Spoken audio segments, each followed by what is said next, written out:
पण हे ऑस्टिओपोरोसिसमध्ये जे फ्रॅक्चर होतं, ते फ्रॅक्चर म्हणजे नेमकं काय होतं? म्हणजे मणका तुटतो की तो वाकतो, काय होतं नेमकं? ऑस्टिओपोरोसिस एकतर जे हाडांमध्ये होणार ते हाड इतकं ठिसूळ होऊन जातात की हाड मोडायला सुरू होतात.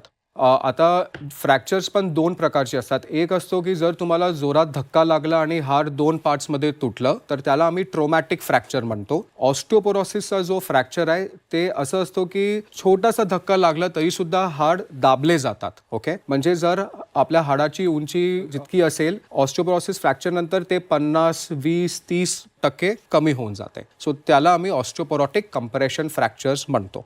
म्हणजे मणक्याची उंची कमी होते. मणक्यांची उंची कमी होते. त्याचसोबत जर ऑस्टिओपोरोटिक फ्रॅक्चर असेल तर तीव्रपणाने वेदना होतात.